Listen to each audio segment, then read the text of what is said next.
Kamusta po mga kababayan, mga katambay, si Kamanong po, nagbabalik po muli para po magkomento po sa inyo dito po sa Tambayan mga kabayan. Magandang umaga po muna, tanghali, hapon, gabi, madaling araw po sa atin lahat. Saan man sulok ng ating bansa o mundo tayo naroon, naway maingatan po tayong lahat mga kababayan. Ito po, komentuhan na po natin, ito pong sagot ng palasyo sa mga issue po. Lalong-lalo po rin sa sinabi po ni Attorney Kaufman na ang tunay na prosecutor ng dating Pangulong Duterte ay nasa Malacanang, mga kababayan. Sinagot naman po yan sa pamamagitan po ng USEC na si Attorney Claire Castro, mga katambay.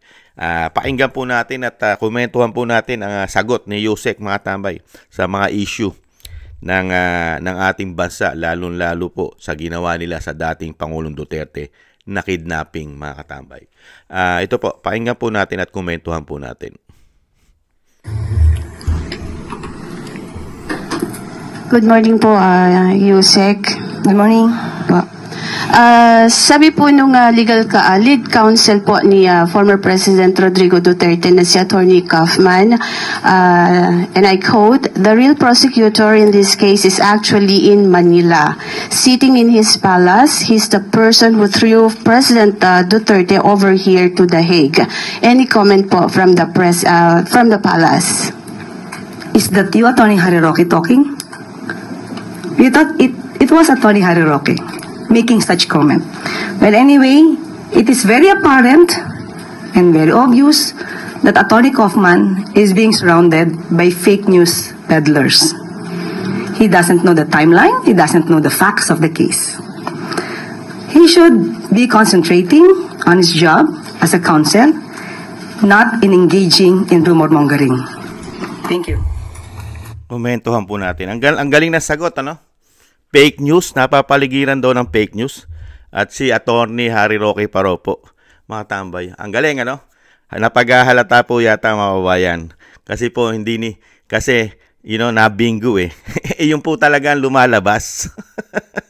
Yung po ang lumalabas na katotohanan, lalo-lalo sa investigasyon mismo ng kapatid sa Senado. Kidnapping, palasyo, Malacanang, at ang mga alipores nito. Di po ba? Totoo po yun. 100% mga katambay. Di po ba? Kidnapping ayon sa Senado. Tapos isasagot lang po sa atin na isang USEC, fake news. Paano po kasi ipit na po sila eh. Hindi naman po kasi tanga, bobo, gago ang mga Pilipino. At hindi po tanga ang matatalino po nating mga justices na nagsalita na. Di ba ang magagaling at matatalino sumusunod sa batas? Di po ba? Kidnapping. Hindi kasi nabigyan ng tamang proseso ang dating Pangulong Duterte. Di po ba? Hindi man lang nila piniresinta sa lower court bago nila dalin o isuko. Di po ba pagtataksil, paghuhudas, Yusek? Di po ba? Pagtataksil, paghuhudas sa ating soberenya, sa ating judicial, Yusek ka pa naman, abogado ka pa naman, at mismo ikaw na nagsabi nun. Di ba? Ang tamang proseso, lower court. Di po ba? Naagulat lang po mga tambay. Sa mga issue, ang sagot, fake news. Sino po ba ang fake news? Di po ba siya yata ang kauna-unahang fake news ng bansa? Ituloy po natin. Harleen Delgado, ABS-CBN. Good afternoon, Yusek. Yusek, we would just like to get a comment sa pinost ni Senator Amy Marcos. It was a photo with Attorney Nicholas Kaufman, and in her caption, she said, allow me to quote her, Yusek, "Hindi ako naghintay ng 39 years para lang magkamali muli. May Marcos na natuto sa kasaysayan." Any response po? Masaya po na umaamin po si Senator Amy Marcos sa kanyang mga pagkakamali. Pero nung aking tanungin po ang Pangulo patungkol po dyan, ang kanyang sinabi po ay no comment. Yun lang po. Crizel Insigne. Yeah, mga tambay.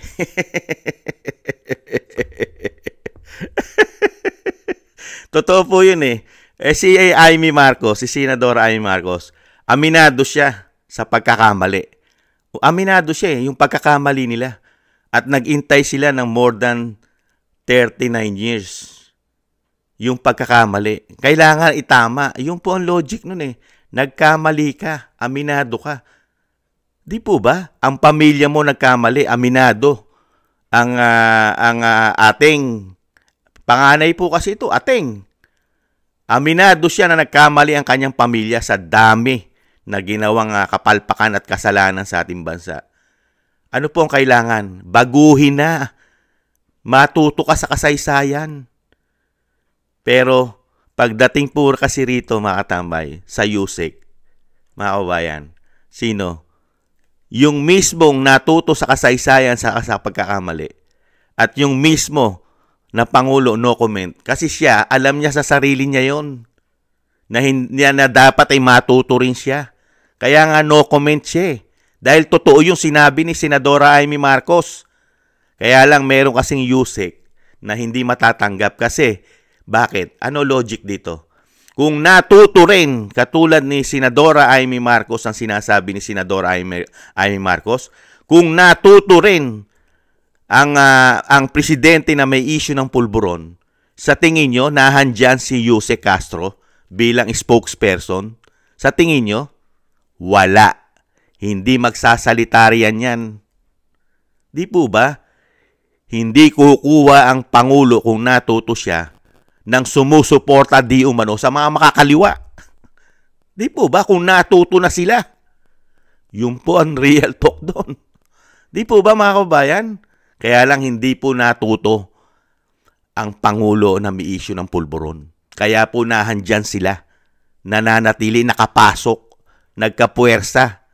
Di po ba? At nakikinabang ngayon sa pera ng taxpayer money ng taong bayan. Di po ba, Yusek, unang-una kayo nagkaroon ng pakinabang yata dahil hindi natuto sa kasaysayan ang amo mo. Yun po yun. Di po ba, mga kabayan? Ituloy pa natin. BC 13. Yusek, makailang beses na po sinabi ng Pangulo niya na ayaw niya sa impeachment. May nagsasabi rin po na parang yung pag-ayaw daw po ng Pangulo sa impeachment ay kahulugan na ayaw niya ng transparency and accountability. Ano po reaction ng Palas po? Opo, maliwanag po ang sinabi ng Pangulo na sa simula po ay ayaw niya talaga po ng impeachment dahil maaaring meron pong ibang mga legal na pamamaraan kung dapat mapanagot ang dapat mapanagot. Pero ngayon po ang Vice Presidente po ay impeach na. Wala na po sa kamay ng Pangulo ito. Yun naman po ay kanyang suggestion lang kung maaari ay ayaw niya ng impeachment. Ang sabi po ng Pangulo, proseso. Tandaan po natin, sana po bago mag-analisa sa bawat sasabihin ng Pangulo, ilahat po ang kanyang mga sinasabi. Hindi lamang po sa sinasabi niyang ayaw niya ng impeachment. Tatandaan po natin, sinabi niya, doon sa press con, sa Kuala Lumpur, before the Malacanang press corps sa Kuala Lumpur, sinabi po niyang hindi siya tumatakbo sa laban. At kanina sinabi rin po niya, nung naibalik na po si dating Congressman Arn Tevez, sinabi rin po niya na the people is assured that lawlessness will not go unpunished. Sa pagkakataon pong itong impeachment trial, alam po natin that impeachment trial is not the business of the executive. Hindi po makikialam ang Pangulo patungkol po dyan, pero sinabi po niya na dapat umandar ang proseso. Irespeto ang due process. So, ito po ay nasa kamay na ng mga prosecutors, nasa kamay na po ng Senado. Pag sinabi po nating proseso, dapat sundin ang batas. Ang taong bayan na po ang titingin at maghuhusga sa mga taong nasa loob or maaaring gumalaw para sa impeachment trial. Ang mga prosecutors dapat gampanan ng kanilang trabaho bilang prosecutors. Ang mga senador bilang judges ay dapat ding gampanan ng kanilang trabaho bilang senators, judges. Proseso po ang nais ng Pangulo. Wag po natin kalimutan yan. At sabi nga po natin, tao na po ang magsasabi. Kung ang mga taong ang mga senador po na siya magsisilbing husgado, judges, hurado, ay gagampanan ang kanilang trabaho nang naaayon sa batas at proseso. So, yan po. Nakita nyo po. Talagang kailangan daw po proseso ng batas, mga tambay. At yung sinasabi po na ang Pangulo unang-una pa raw po ayaw na ng impeachment, mga tambay. Yun po'y salita niya lang, mga kabayan. Kung ayaw nyo po na impeachment, may kakayahan po siya. Presidente po siya. Nakita nyo po yung tunay na presidente, Miyag Balls, nung panahon ni dating Pangulong Duterte, na gustong i-impeach ng Kamara at Senado ang dating Vice President Leni Robredo, tama.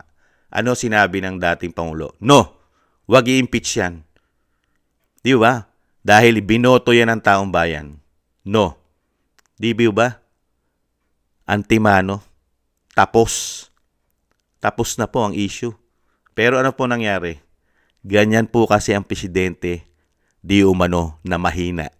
Weak. Hindi po sinusunod ng nasa baba. Presidente ka, Commander-in-Chief. At ang isa pa, mga tambay, yung sinasabi ni Senadora Amy Marcos, iba na po kasi ang nagpapatakbo ng bansa. Di po ba? Romualdez na raw po.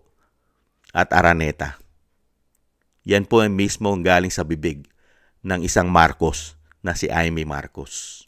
Paano susundin ng isang Bongbong Marcos kung ang nagpapatakbo na ng bansa ay Romualdez? Di po ba? Sino po ba ang gusto maging presidente na susunod? At gusto yata maging prime minister pa yata? Di po ba ang tinatawag na tambaluslos ng vice president? Di po ba? At yung sinasabi po, mga tambay, na ang proseso ng batas ang masusunod. Di po ba? Sumusunod po ba? Numero 1 po ba sumunod ang Pangulong Marcos sa proseso ng batas? Attorney Claire?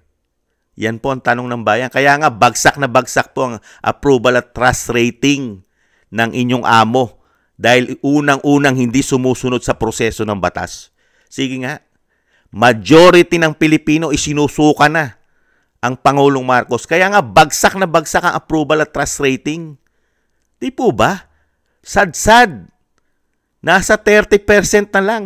Samantalang yung ipinakulong, ipinatapon, 60% mahigit. At yung pinababagsak ng Kamara at na-impeach na, ano po approval ng Vice President na pilit na pinababagsak? 50% mahigit. Yung sinisiraan. Samantalang yung sinasabi mo sumusunod sa batas.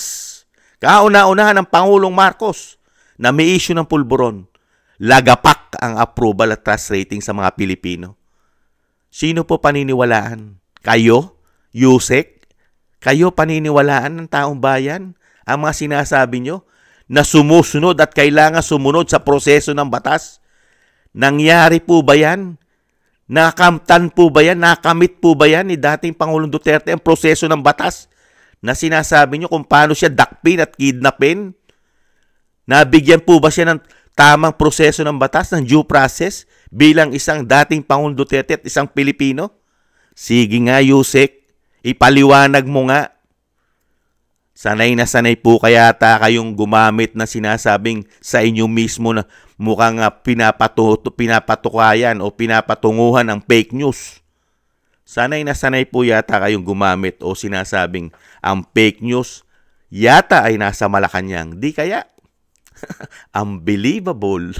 Di po ba? At napakaraming perang sinayang, mga kababayan. Napakarami pong pera ang sinayang. Pera ng taong bayan. Ginamit po rito sa pamumulitika ng 3 taon. Di po ba?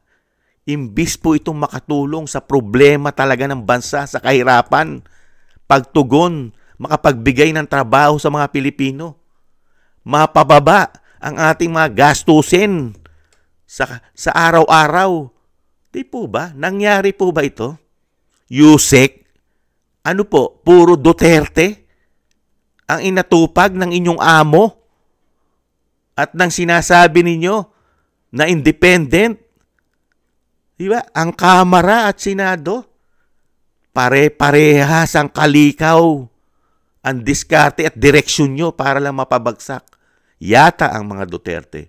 Di po ba? Isang damukal na pera ang ginamit. Yung pagpapatapon kidnapping sa dating Pangulong Duterte, ginamitan po rin niya ng pera di umano. Pera ng taong bayan, sinayang ni Waldas. Para lang masunod yung kagustuhan nung sinasabi po ang prosecutor ay nasa Malacanang. Di po ba? Pera. At ganun din sa Kamara yung impeachment na ginawa sa Vice President. Isang damukal na pera. Hindi raw bababa sa 150 million bawat isang congressman ang pumirma riyan. Pera ng taong bayan. Niwawaldas. Okay lang sa inyo? Dahil nga hindi kayo natuto sa kasaysayan. Di po ba? Ang Senadora Amy Marcos daw ay natuto siya sa kasaysayan dahil naging masama. Di po ba? Yung kasaysayan nila ay masama. Di umano. Pero binabalikan ngayon ng sinasabing kapatid na hindi natuto sa kasaysayan. Di po ba? Yusek, nahihiya naman kami sa inyo pagdating sa yung sinasabing sumusunod ka sa batas. Follow the law. Sumunod po ba tayo? Nakakahiya, abogado pa naman kayo. At yung sinasabi nyo si Tebes, hindi po achievement si Tebes. Si Tebes po ay hindi achievement niyan na malaki.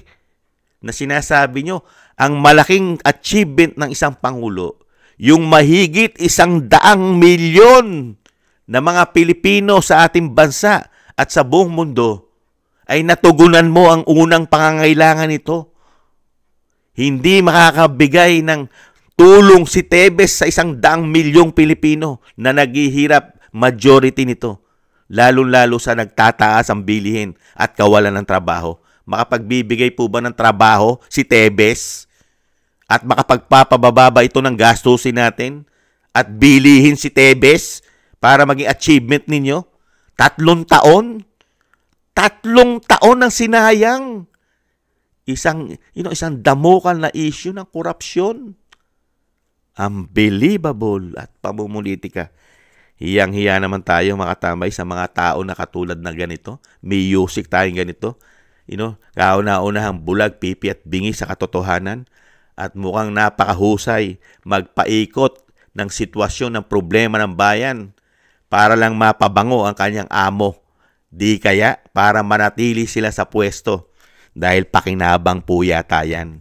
Malaking pakinabang. Ituloy pa po natin. Last question, Tristan Nodalo, Newswatch Plus. Hi, Yusek. May comment lang po although nag-release na po si Executive Secretary Bersamin ng second wave of mga bagong pangalan and na-retain sa cabinet positions. But for Senator Lacson, sabi niya, the President should do it quickly, yung matapos po yung cabinet performance review because the season for jockeying for position has intensified with the circulation daw po of white papers and floating of names. Wag na po natin ituloy yan. Yang sinasabi pong yung pagbabalasa, yung balasaan dyan sa gabinete, scripted na po yan Komento ko po, scripted lang yan. Sila rin halos yan Ang tinanggal lang po dyan, yung hindi sumusunod sa kanila. Yung gumagawa ng magandang performance. Di ba? Katulad po ni Solgen, gumagawa ng sumusunod sa batas. Yung performance ng batas ang ginagawa niya, pagsunod, tamang proseso. Di po ba? Tinanggal na nila. Gustong-gusto rin naman ni Solgen na siya mag-resign na. Dahil unang-una, ano issue ni Solgen? Di ba? Ano po issue niyan? Hindi po sumunod dyan. Dahil po yung isinampa po ng pamilya Duterte sa gobyerno sa pagkidnap sa kanilang ama na hindi nasunod ang proseso ng batas, ay hindi po ipinagtanggol ni Solgen ang gobyerno ng may issue ng pulboron. Hindi po niya pinagtanggol. Dahil mismo si Solgen Guevara, alam niya na mali ang ginawa ng prosecutor sa Malacanang di umano. Dahil hindi nakakuha ng proseso ng batas si dating Pangulong Duterte. Ano po ginawa? Tanggal. Tatanggalin talaga yan. Di po ba?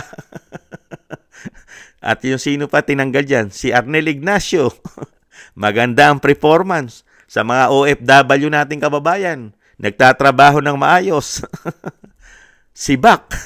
Dahil po, hindi po nasunod ang gusto yata ng Malacanang, lalo-lalo po sa mga kababayan nating OFW, mga kabayan, na hindi po pinagkatiwalaan ang binagoong ang Pilipinas, lalo-lalo po ang alyansa nung nakaraang botohan. Mga kabayan, ano po ang reward sa isang Arnel Ignacio? Sibak. At natamnan pa yata ng korupsyon daw, issue ng korupsyon daw. Nakita niyo po? Ang kailangan po kasi dyan, sa gabinete, susunod ka sa Malacanang law, di umano, sa batas ng Malacanang. Kailangan silang masusunod.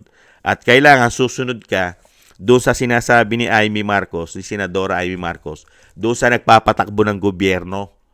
Hindi naman daw po kasi kapatid niya ang nagpapatakbo na ng gobyerno ngayon, ayon kay Senadora, ang Romualdez sa House of Representatives at ang Araneta sa Malacanang. Yan daw po ang nagpapatakbo, mga tambay, isang Araneta at isang Romualdez. Kaya hindi po magugustuhan ng Araneta itong mga sasaway sa kagustuhan nila. May mga issue nga ng pulburon. At syempre po, napakaraming issue ng korupsyon, di umano. Di po ba, lalo-lalo po, doon sa isang nagpapatakbo ng gobyerno, doon sa House of Representatives, na sinasabi ni Senadora Amy Marcos at tinatawag na tambaluslos ng Vice President na napakarami na natuklasan dyan. At yung impeachment na sinasabi, mga tambay, yung baka gusto nila ng bloodbath, mga tambay, madugo yan. Mga tambay, paano itutuloy yan paano po itutuloy din ng Senado, mga tambay? Magkakabukingan Magkakabukingan kung sino talaga ang tunay at totoong mga magnanakaw sa kaban ng bayan. Sa dami ng alam at natuklasan ng Vice President na ginagawa nila ng Senado at Kongreso, mga extraordinary na pera ng taong bayan, lalo-lalo sa budgeting. Di po ba? Pumutok po yan Alam ng Vice President Sara Duterte dahil nalaman niya yan. May mga dokumento siyang hawak kung paano po ginagawa ng Senado di umano at lalong-lalo ng Kongreso di umano ang inilalagay po nila extraordinary sa mga pondo ng mga ahensya ng gobyerno. Na nangyari po yan saan? Sa DepEd mismo. Sa DepEd, yung 2023 at 2024 national budget ng DepEd, mga tambay, gaano karami po ang inilagay na extraordinary dyan? How many billions? Sinabi ng Vice President, inilagay extraordinary. Pero ang mananagot, kung pumayag ang Vice President, ang mananagot Vice President. Kasi nasa DepEd nila isiningit. Pero sila ang makikinabang dun sa bilyon-bilyon. Dahil ang proposed budget lang o proposal budget lang ng Vice President sa DepEd ay yun lang numero niya. Pero may naglagay na ibang numero. Mga tambay, taon-taon nilang ginagawa yan. Nagsisingit sa mga ahensya ng gobyerno, ang Kongreso daw at Senado. Tapos titirahin na nila yan sa BICAM. Di po ba? Kaya nga po madugo yan. Kaya nga hindi na nila itutuloy yan. Ayaw nila yan, lalo sa Senado, kasi magkakabukingan. Magkakabukingan po. Iba po yung issue ni ERAP at iba po yung issue ni Corona. Dito po mas matindi. Ang issue po ngayon ng korupsyon ay nasa kanila. Mabibisto, mabubunyag, mga kababayan. 100%. Abogado po ang Vice President. Matalino po yan. Dokumentado po ang hawak niyan. Kaya nga pilit po nilang pinababagsak yan. Kasi po pag naging presidente po yan, alam na ng Vice President lahat ang kalikaw ng bituka nila. Lalong-lalo po sa paghawak ng pera sa budgeting ang Senado at ang Kongreso. Yan po ang totoo. Hindi po yan fake news. Jose Castro. Kaya nga hirap na hirap silang impeach yan. Di po ba? Magkakabukingan. Dahil magkakalabasan na ng dokumento sa Senado. Di po ba? Ilalabas na rin ng Vice President ang mga dokumento niya. Lalong-lalo po sa pera ng taong bayan. At lalabas dyan ang totoo. Ang pera, lahat, kung paano ninanakaw di umano ng institusyon ng Senado at Kongreso yata ang pera ng bayan. Mga singit-singit, priority para sa kanila yata. Kaya Yusek, huwag niyo pong gawing tanga at bobo ang mga Pilipino at sasabihin nyo, na sumusunod at kailangan sumunod sa batas. Paano susunod sa batas ang mga congressman at senador kung ito'y napakaraming karga-karga sa balikat na issue ng korupsyon? Yusek, kasama pa ang amo mo na may issue rin ng korupsyon. Di po ba? PhilHealth pa lang, problema na ng amo mo. Baka ma-impeach yan. PhilHealth pa lang yan. Wala pa yung ginawang kidnapping sa dating Pangulong Duterte. Yan yata. Siya yata ang karapat-dapat ma-impeach, Yusek.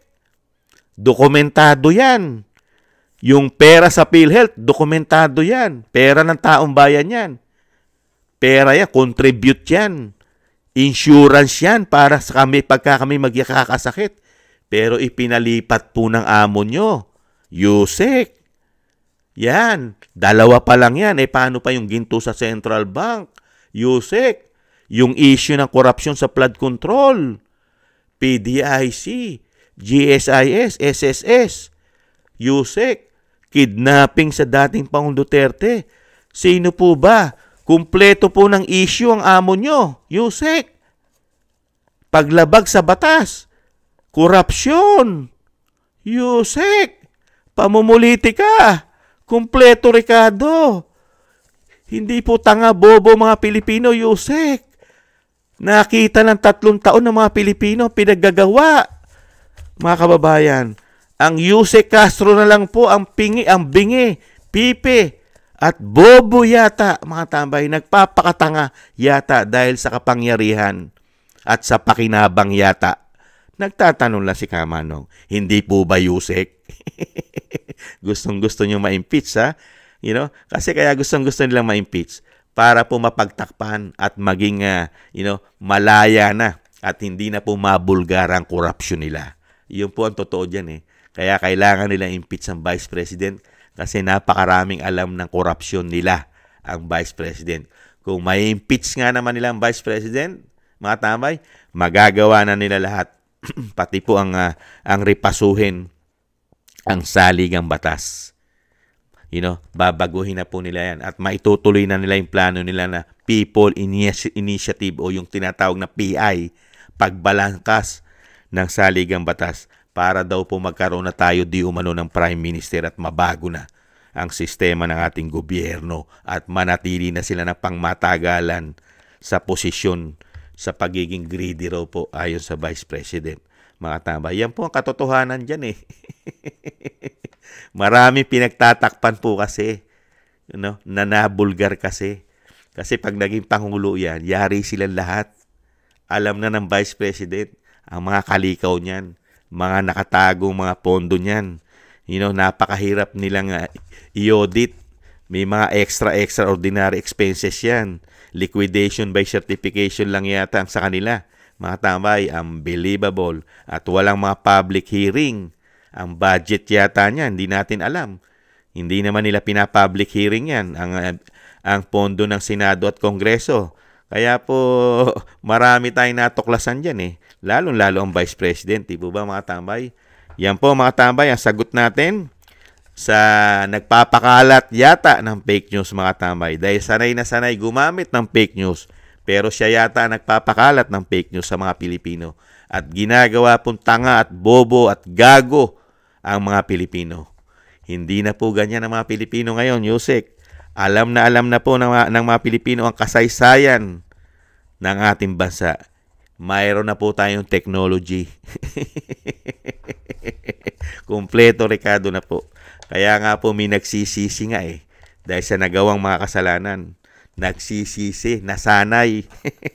Pero may tao rin kasing hindi po. Likas na po kasi sa tao yung hindi po nagsisisi. Di ba? Mas tinatangkilik po nila 'yung kasamaan. Ganyan po ang tao, lalo-lalo po sa pakinabang, lalo-lalo po sa kapangyarihan.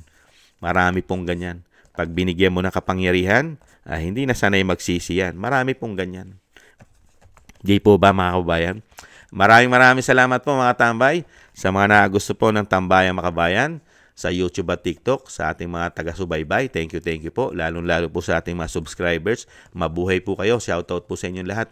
Maraming salamat po. At thank you rin po sa mga nagbibigay po ng biyaya at tulong sa inyong lingkod. Shoutout po Kingston 123 ng Hong Kong, Eric Hershio ng Canada, Jake Yahut 4531 ng Maisog, California, USA, Gina Ray, Solid DDS ng Berlin, Germany, Julieta Silona ng Sydney, Australia, Baby Roman, Ate Isa ng Cagayan Valley, Jem Aris ng United Arab Emirates, Jobilin Watanabe ng Japan, ako si Pilam, Annie Joe, Teodorico Erguisa Jr., Arpel Villacorta, Wills Bubbles 5697, Rosalina Team 888. Maraming salamat po sa mga biyaya pong pinagkakaloob. Mabuhay po kayo. Thank you po.